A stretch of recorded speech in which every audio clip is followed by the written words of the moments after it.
భయంకరమైన విషయం ఏంటంటే కేటీఆర్ రాసిచ్చిన చెరువుల సంగతి ఏంది, ఎవరెవరికి రాసిచ్చిండు, మైండ్ బ్లాంక్ అయిపోవాలన్నమాట. ఇవన్నీ చెరువులని రియల్ ఎస్టేట్ కంపెనీలకి కేటీఆర్ కట్టబెట్టిండు.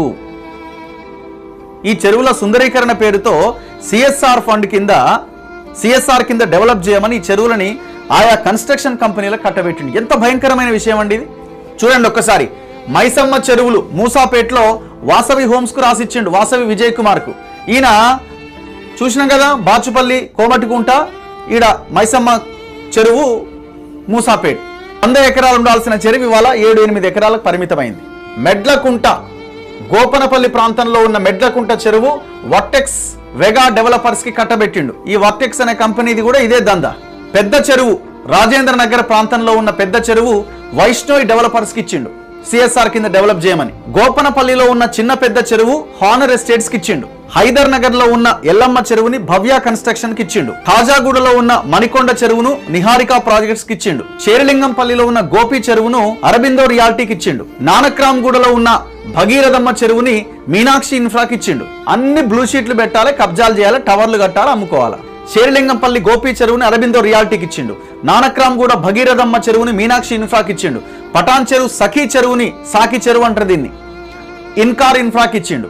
ఆ పటాన్ చెరువులో ఉన్న తిమ్మక్క చెరువు ఏపీఆర్ ప్రాజెక్ట్స్ కి ఇచ్చిండు. కూకట్పల్లిలో ఉన్న ఐడియల్ చెరువు గల్ఫ్ ఆయిల్ కి ఇచ్చిండు.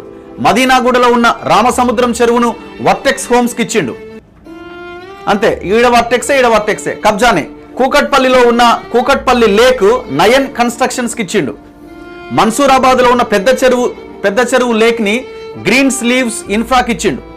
నానక్రామ్గూడలో ఉన్న మేడికుంట చెరువుని టిఎస్ఐఏసీకి ఇచ్చిండు. ఖానామెట్లో ఉన్న మొండికుంటని వాసవి హోమ్స్ కి ఇచ్చిండు. ఖానామెట్లో ఉన్న మొండికుంటలో వాసవి హోమ్స్ కి ఇచ్చిండు. చందానగర్ లో ఉన్న గంగారం చెరువుని షార్వాణి వెంచర్స్ కి ఇచ్చిండు. షేరిలింగంపల్లిలో ఉన్న ఈర్ల చెరువుని ఇండిస్ స్మార్ట్ హోమ్స్ కి ఇచ్చిండు. నోవాటెల్లో ఉన్న కొత్త చెరువుని హైటెక్స్ లిమిటెడ్ కి ఇచ్చిండు. బంజారా హిల్స్ లో ఉన్న వెంగళరావు నగర్ పార్క్ ని సత్వా బిల్డర్స్ కి ఇచ్చిండు. షేరిలింగంపల్లి కొత్త కుంటని United way of Hyderabad, Kukatpally ముండ్లకుంటని యునైటెడ్ వే ఆఫ్ హైదరాబాద్, ఇవి ఎన్జిఓస్ పేరుతో వీళ్ళకి ఇచ్చిండు. మరి ఎన్జిఓస్ ఏమో తెలియదు. ఈ యునైటెడ్ వే ఆఫ్ హైదరాబాద్ ఎవరైనా చూస్తే అలా దగ్గుబాటు సురేష్ బాబు ఫోటో కనిపించింది నాకు. మరి ఇదేం కథ అర్థం కాలే. బంజారా హిల్స్ లో ఉన్న వెంగళరావు నగర్ పార్క్ ని సత్వా బిల్డర్స్ కి ఇచ్చిండు. Serilingampally Kothakunta united way of Hyderabad, Kukatpally Mundlakunta united way of Hyderabad, Nanakramguda Rangalal Kunta united way of Hyderabad, Khajaguda lake Divyasree NLS infra, మాదాపూర్లో ఉన్న గుట్టల బేగంపేట్ చెరువుని అయ్యన్న ఫౌండేషన్, ఇబ్రహీంబాగ్ లో ఉన్న ఇబ్రహీంబాగ్ చెరువుని వెస్సలాబ్ మిడోస్ అనే కంపెనీకి ఇచ్చిండు.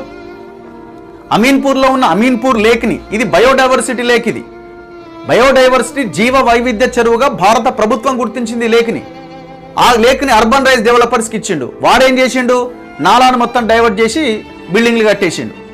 ఈ అర్బన్ రైజ్ కంపెనీ ఒకటి, అమయా కన్స్ట్రక్షన్స్ అని జడ్చర్ల మాజీ ఎమ్మెల్యే లక్ష్మారెడ్డి కంపెనీ ఒకటి, నాలాను మొత్తం డైవర్ట్ చేసి పడేసారు. ఈ సిఎస్ఆర్ ఫండ్ కింద డబ్బులు హెచ్ఎండిఏ నిర్మించి ఇచ్చింది వాళ్ళకి. ఆ నాలాని డైవర్షన్ చేసిన నాలాని. ఎంత ఘోరం.